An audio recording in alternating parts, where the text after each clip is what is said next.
What is going on, everybody? There's a bit of a lull going on in Spellslingers right now and a bunch of the other games that I play right now. So I figured it was the perfect time to do another Commander deck list review and do one of my personal cEDH decks for you guys. So let's go.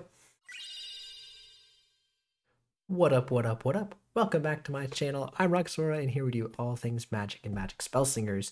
Today we're back at it with another Commander deck where I take a look at a deck list submission, talk about the commanders, the individual card choices, as well as the strategy overall. And at the end, I'll give it a rating out of 10. Again, as I said, we're doing one of my personal cEDH decks. So I own all these cards in paper, and I use it to play with the local tournaments here. I just played one actually yesterday.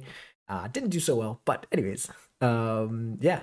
Before we get into the actual deck list, if you are enjoying the content, remember leave a like, comment, subscribe. All that stuff really helps me out and lets me know what type of content you guys are resonating with.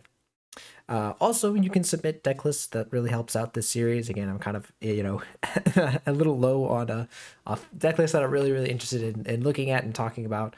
So if you guys have lists that you're working on, you can submit them either in the comments or in my Discord. There is a dedicated channel. It's linked down below for that. So just submit it through some sort of means, through something like, something like Moxfield, MTG Goldfish, Tapped Out, any of these deck building sites, list aggregations, whatever you want to call them. Yeah. All right, let's go ahead and talk about the commanders for this list. All right, so first off, for this list, we actually don't have one commander. We have two because our commanders have partner, which says that you could have two commanders if both of them have partner. So first up here is Malcolm Keen-Eyed Navigator. If you know anything about cEDH, you should probably know this card.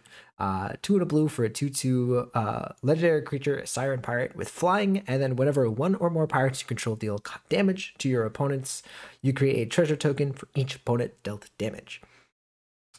Right away, just 2/2 flyer for 3, not the best stats, but the ability to make treasures every time it hits, since it's a pirate, is pretty good. And then if you have other pirates in the deck, it just goes crazy. So keep in mind that this says whenever each opponent, for each opponent, so if you were to have 2 pirates and attack 2 different players and connect with them, right, this would make 2 treasures. Our other partner is Kediss Emberclaw Familiar, the 2-mana 1/1 Elemental Lizard that says whenever a commander you control deals combat damage to an opponent, it deals that much damage to each other opponent.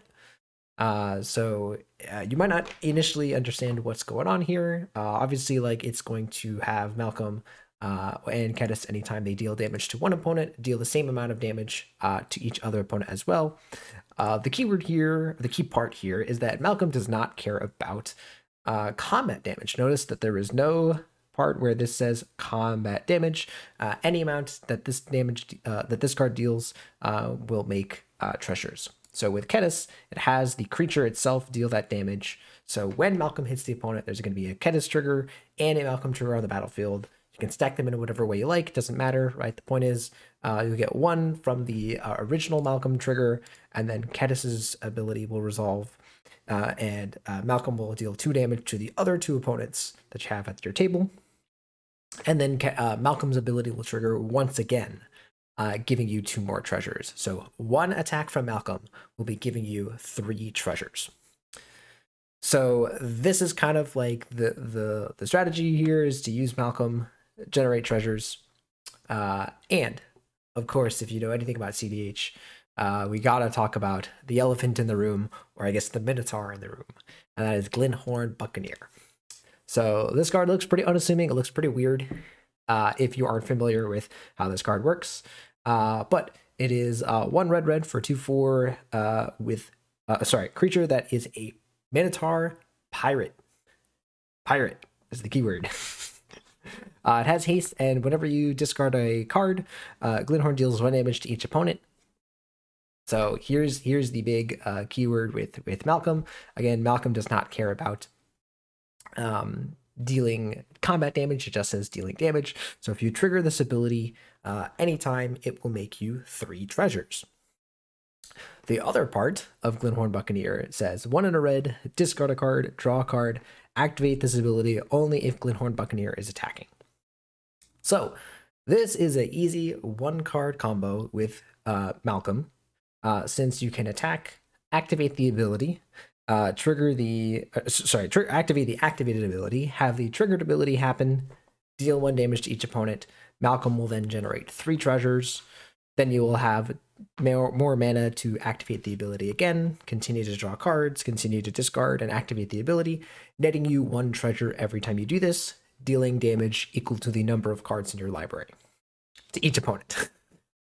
So clearly that's going to be more than 40, unless somehow someone gets very, very low and 1 person dies, or if 2 people die.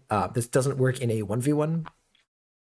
Since you don't have enough, you're not going to generate enough treasures off of the activation, right? But again, assuming everyone is alive, this combo works pretty well to just end the game, and this can be done very, very early. So yeah, now that we got that out of the way and I've explained kind of like the more complicated part of this deck, let's talk about the rest of the deck list. All right, so here is the deck list. Again, I understand that this price tag is pretty crazy for some people.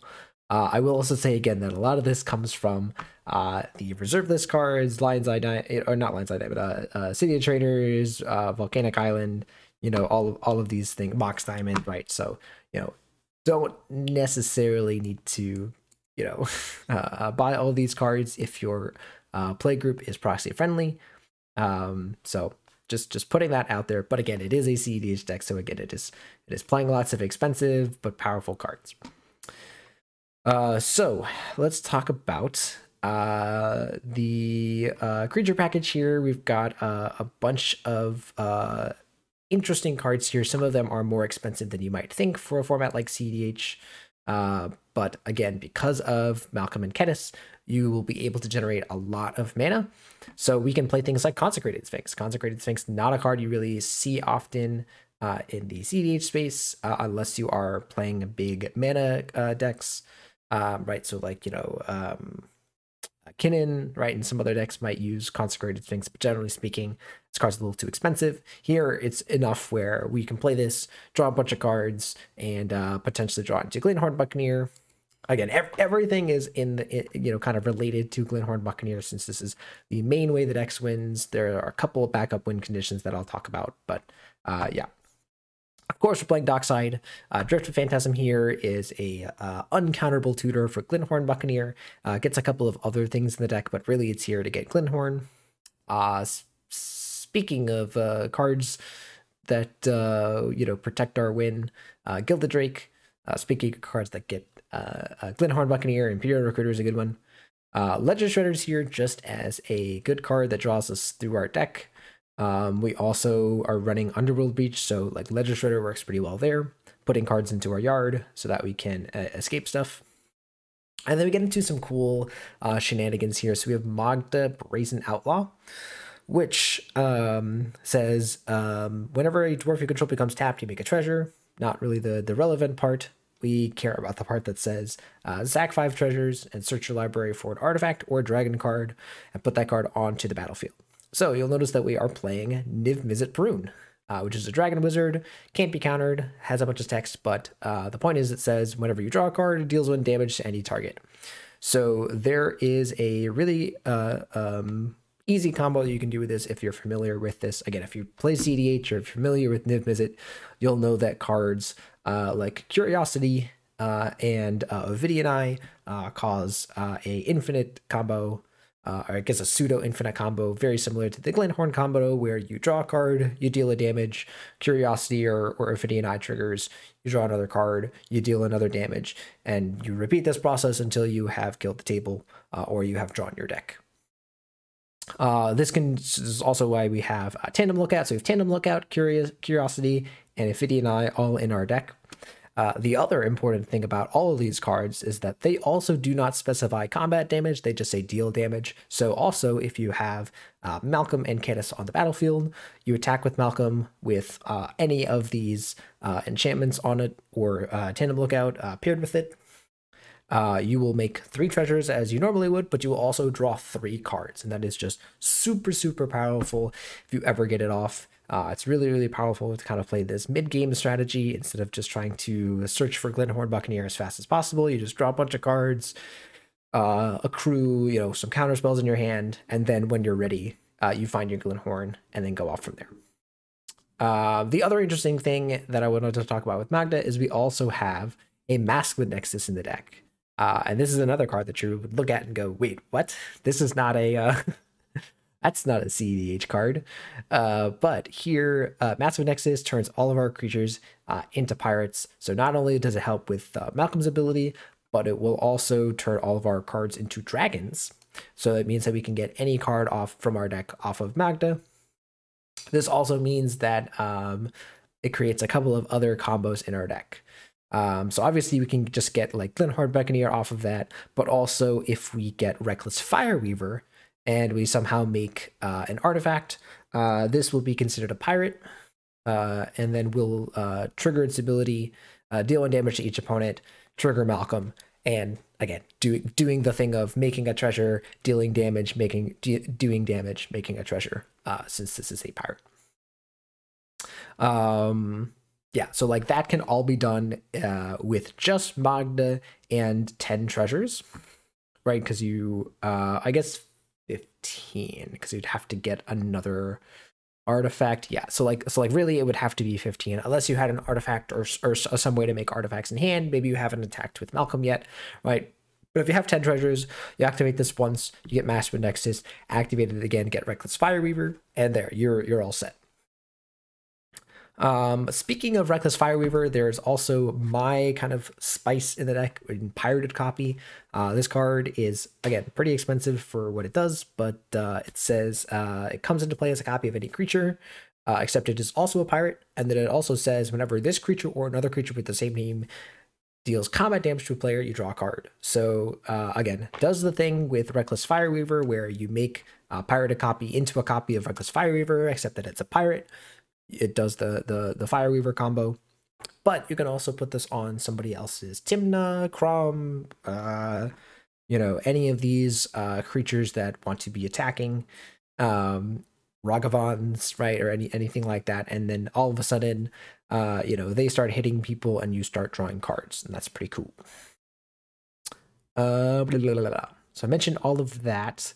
We do also have our own Ragavan here. Note that it is a pirate. It's really good. Ragavan's really nice. It helps us turn 2 Malcolm if we get it out, and then from there it just like makes double treasures. It's pretty nice. Simian Spirit Guide for acceleration, and then another cool addition in Siren Storm Tamer. Not new addition, but spicy card in Siren Storm Tamer. It's a pirate. It flies. It protects Malcolm. It makes treasures when Malcolm's out. This card is just fantastic. It wasn't in my deck originally, and then I kind of played it in another version of Malcolm, which I'll probably do video on at some point. And so I'm glad that this I was able to find space for that card. Let's see. Let's just say I made this cut from. Sorry, this is not originally my list. This came from this person. I'm not gonna pronounce that, but. I made my own tweaks again. The pirated copy and some other stuff is mine. So yeah, that's it for the creature package. Kind of in a sweet spot of like not too many creatures, but like still running a good amount.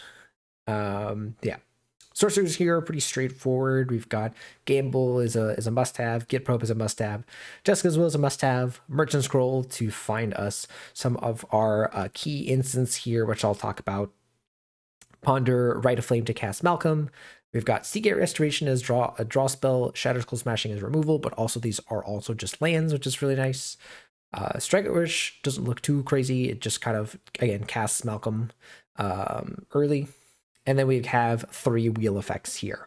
Those are pretty self-explanatory. If you know anything about cEDH, those cards are a must. Let's talk about our kind of instant package here, our interaction package. So the big thing here with the Merchant Scrolls is we have a series of draw X spells, again, because we are making so much mana. So we have Commander's Insight and Pull from Tomorrow. Those I think are the big ones. I don't think that actually that's really it for draw spells. We have some cantrips like brain freeze, brainstorm and stuff. But Abrade is nice. Alchemist Retrieval is a nice 1 mana card to protect your Malcolm. So you play out Malcolm, they target it with something, and you just pay 1 mana, bounce back to your hand. Offer You Can't Refuse is obviously self-explanatory. I'm not going to go too much into all these counter spells. A lot of these counter spells you guys have seen before because they're either in my Vadruk deck that I've gone over, or they're just common cards that people know about. The one card that I got to explain here is Artificial Evolution, which says change the text of target spell or permanent by replacing all instances of one creature type with another. The new creature type can't be legend or wall. I think we can ignore that text.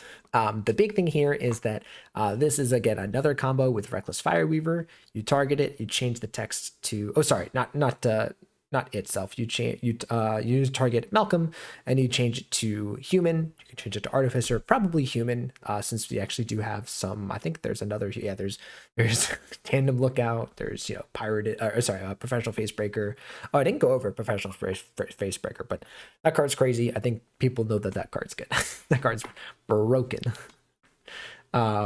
This could also, I believe, work with Magda, where we can exchange that dragon text for a pirate, I guess, and get Glint-Horn Buccaneer. Again, at that point, why wouldn't you just get Reckless Fireweaver or something like that? I don't know. Anyways, so we got that.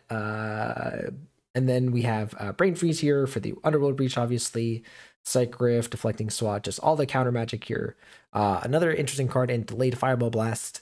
A bit expensive to foretell and cast, but if you get it off, most likely just wipes everyone else's boards, keeping your creatures around, leaving you free to attack. And that is important because, again, Glint-Horn Buccaneer does need to attack in order to do this. Now, you can attack and activate before blocks. If you can't, though, right, you need to be able to attack, have Glint-Horn Buccaneer and Malcolm connect, and then do this effect in the damage step or in the end of combat step. Or any of the moments where you have priority to do stuff. A bunch of counter magic, Lightning Bolt for removal. March of Swirling Mist is a nice card when you have a lot of mana. You don't always have to do that first part and exile a bunch of blue cards from your hand. Again, Muddle the Mixture gets us Underworld Breach, a bunch of other cards. We're running both of the blasts here. We also are running Spell Snare, which is a little spicy. I haven't evaluated how much I like this card yet. I haven't played with it enough, but it counters Thassa's Oracle, it counters Breach. Slip Out the Back though is fantastic. This card just again protects Malcolm. Can also phase out an opponent's snacks piece like an Archon of Emeria. So this card's very versatile. And then let's talk about the artifacts and enchantments here. Pretty much all of the artifacts here we've talked about or are self-explanatory. Chrome Box, Jewel Lotus, Lotus Petal, Mana Crypt, Mana Vault, Mox Diamond, Soul Ring are just the standard package that you'd expect to see in every deck. And then we've talked about Massive Nexus. Not really activating this card much, again, really just here, and not even trying to cast it much unless you have, again, if you have Reckless Fireweaver out, you can play the Massive Nexus. Actually, sorry, that's another thing is Reckless Fireweaver plus Massive Nexus, like casting Massive Nexus with Glint-Horn out is good. So you can kind of have a little bit of a curve there of, turn 2 Reckless Fireweaver, or sorry, 2 mana Reckless Fireweaver, 3 mana Malcolm, 4 mana Massive Nexus, and that will just kill your opponent. Kill your opponents. And then we have enchantments here.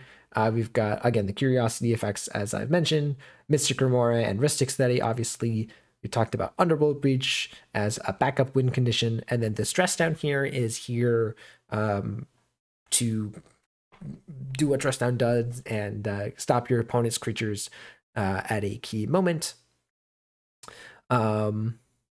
It is not really good to use on your turn, again, because it is going to turn off Malcolm's abilities.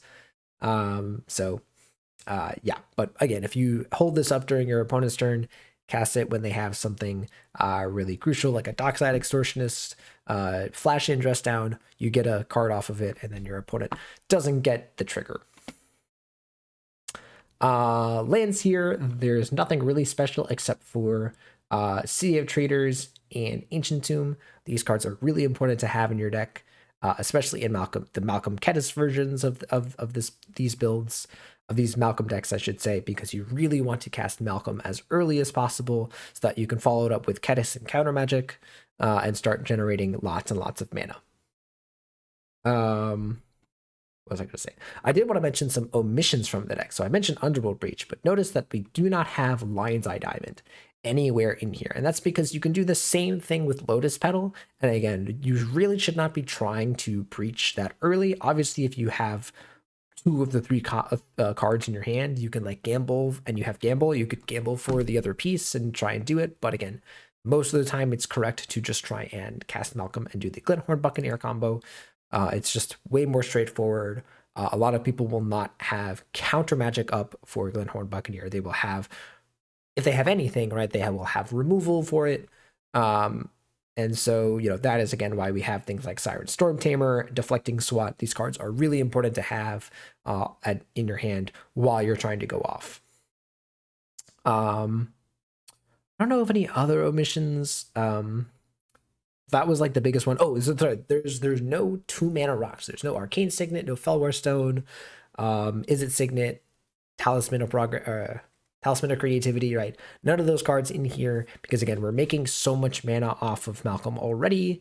And again, we really just want to go turn 1 or turn 2 Malcolm. If we're spending our 2 mana to cast a rock, something's going wrong. So yeah, I thought that was really interesting. I played some other decks. Again, like Vadric, we have some talismans because we really want to have that colored mana.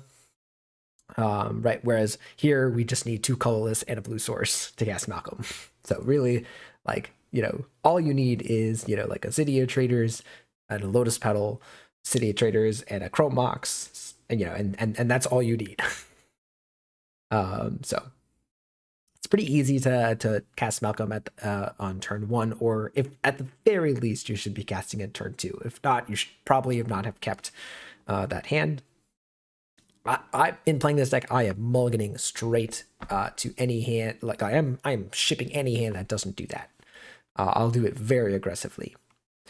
What else was I gonna say? I think that's it. Again, it's a pretty straightforward deck. I think it's a really good deck for people to pick up if you're a beginner, because again, the understanding the Glint-Horn combo is pretty easy. Now mastering it, there are some complicated things.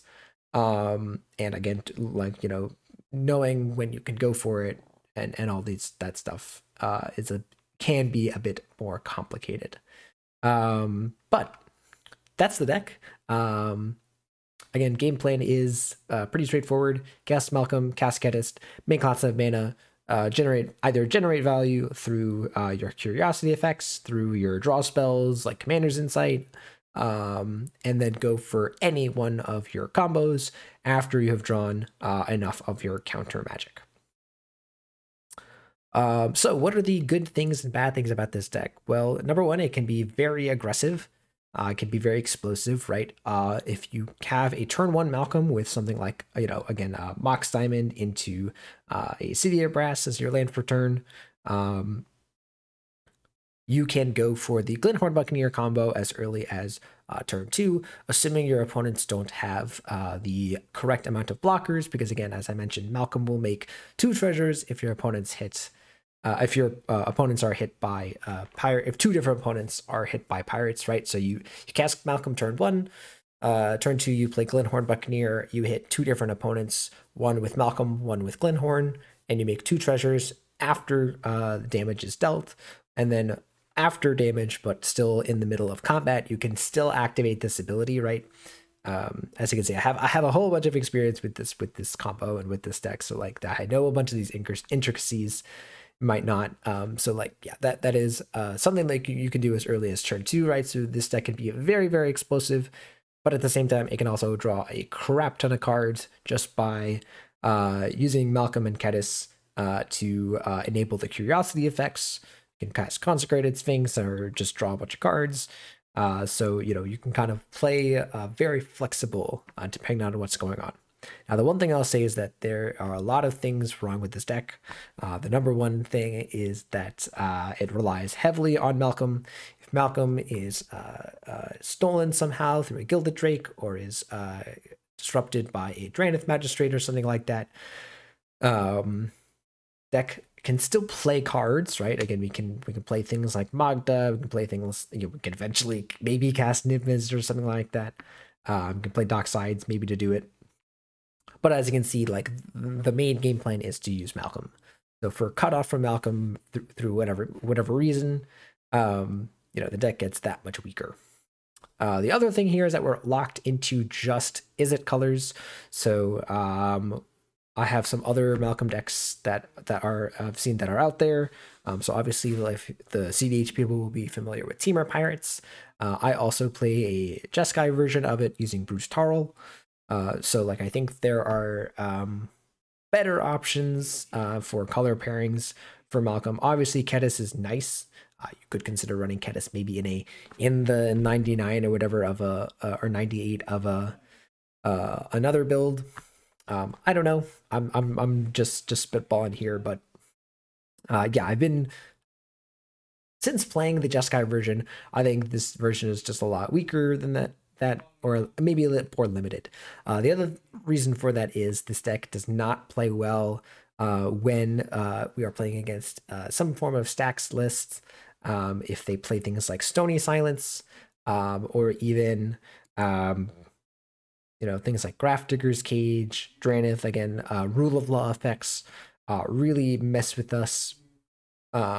Lavinia, right? There are a whole bunch of these effects in the format that people can put in that disrupt us. I should say Mayhem Devil is another card that this deck just kind of folds to. Yeah, there's a whole bunch of these effects. And again, I know that, like, again, these are cards that, I kind of have, this deck needs to be prepared to deal with. Again, that's one of the reasons why we run this card called Lightning Bolt. We run a bunch of, bounce effects, counter spells, and all those sorts of things. But again, those stuff can still get through, and they will do a really good job of disrupting the deck. Yeah. So, those are the positives and negatives, but overall, I think this deck is still really, really fun. There have been a couple of games where I don't even do the combo. I kind of just kill people just by dealing a bunch of damage. Maybe just like playing Niv-Mizzet and attacking with it and dealing damage and just continuing to do that. It happens sometimes. So, yeah. What else was I going to say? Oh, right. So rating out of 10. I'm obviously not going to give it a perfect score. But I think I'll give it an 8 out of 10. And again, keep in mind, this is my own rating. This is my own deck. I'm giving it 8 out of 10. Again, I think it is good. I think it is definitely a powerhouse. There's the other person, this person, I should say, top 4 at a tournament with this, an Eminence Gaming tournament of some kind. I don't remember exactly which one, right? So like, it can't be too bad, right? But yeah, again, it's just me and my personal preference. I enjoy some of the Malcolm decks with a bit more colors in them. You get more card quality. Yeah. But again, if you are looking to get into cEDH and you really like Izzet decks and that kind of thing, I would definitely look into Malcolm decks. Again, it's pretty easy to play because, again, your goal is to cast Malcolm and then go from there. Yeah. So if you can cast Malcolm and keep him on the battlefield, you're doing it good. All right, I think that's gonna do it for me. I hope you guys enjoy it. I love talking about these lists and all the wacky stuff that you could put in these decks. I think it's cEDH, since getting in cEDH, it's been a very fun time. So I enjoy sharing that, and hope you all will look into it and consider getting into the format. All right, guys, that's gonna do it for me. Thank you all for watching. If you guys enjoy the content, again, find it valuable, remember, like, comment, subscribe, and also remember you can submit some deck lists. That would be a big help for progressing this series and keeping it going. All right, guys, once again, thanks for watching. I'll see you guys for the next video.